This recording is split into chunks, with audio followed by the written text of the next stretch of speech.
I didn't keep much, but what I did mattered. They tell a story, not just about them, but about me.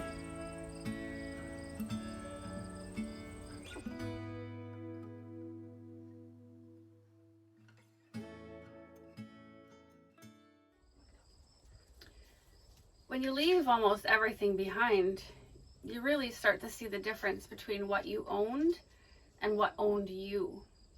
I didn't take everything. Space is limited in here. So the things that I did take really had to earn their place. It's not just stuff. It's like pieces of me, my past lives, and pieces of the people that have shaped me.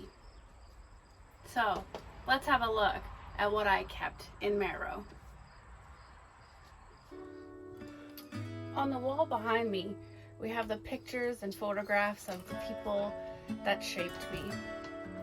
Especially my mom and my Auntie Linda. These two women taught me grace and grit in equal measure. My mom chose to end her life in 2019 after a terminal cancer diagnosis. She used MAID, medical assistance in dying. I talk about it openly because it was her choice, and because grief doesn't get smaller by hiding it. And then there's my grandma.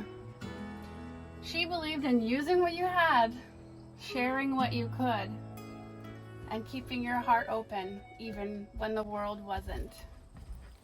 She showed me that you could be strong and gentle at the same time, and that giving was never a loss, and that even stale bread wasn't just for the birds. It was for anyone who needed it. Here's the page from the sports magazine I was in, a local Sudbury magazine. And this is back when I was deep into roller derby. It's not about the sport itself. It's just a reminder that, like, I hit hard and I got back up. And I stepped into things that people did not expect from me. And I owned it.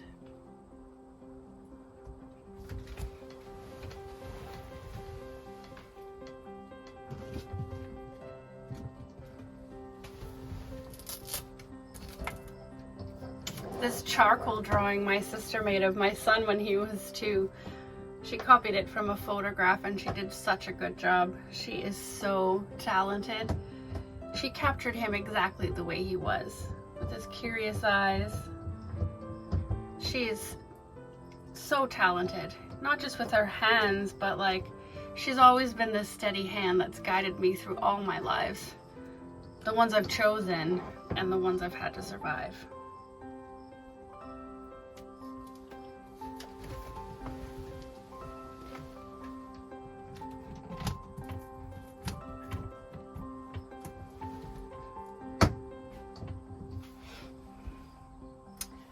And this picture of Drake, when he was 5, he caught his first fish and he was so excited. His smile holds pride and that sense of innocence that you can't get back once it's lost.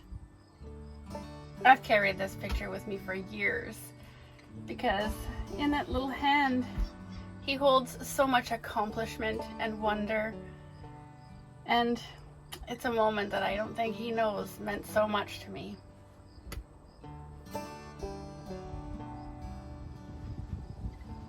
He was only a few weeks old in this picture. I had no idea how hard it would be, how beautiful, and how much it would break me and make me, sometimes on the same day. I didn't know that at night I'd feel so young, so tired, and so lost. And in the morning, I'd wake up to his smile and know that I'd walk through fire for him. We've had our ups and downs, the kind of love that helps you survive and keeps you honest. He's 29 now, his own man, a great man, and I'm proud of us. There's also this little cross stitch that a friend made me. I can't show the words on camera or YouTube, but let's just say it's cheeky.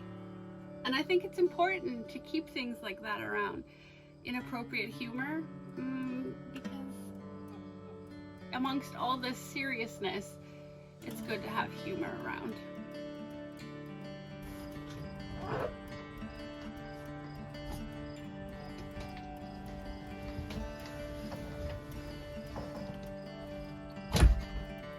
This piece was made by a good friend.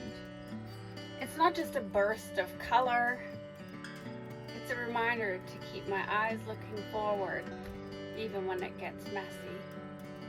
And that real friends will see you and love you unconditionally.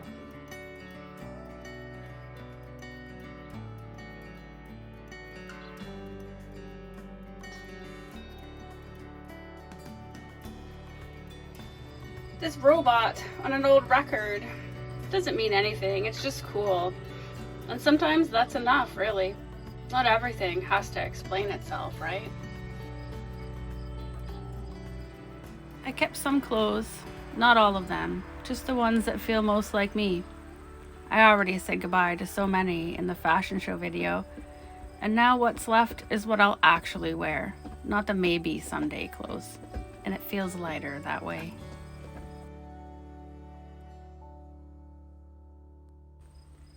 My book nook. I used to have 3 huge bookshelves, then down to 1 at the cabin, and now just this small space. Every book here had to survive multiple rounds of letting go. These are the ones that taught me something, made me feel something, or helped me survive something. The rest I've had to let go. A little Princess Diana pillow. It was my grandma's favorite. She loved Diana for her compassion and grace, and I loved my grandma for the same thing. It's just a pillow, but it feels like a thread that still ties us together. This is me when I was 5, back when I didn't know how many times I'd have to leave to keep her safe.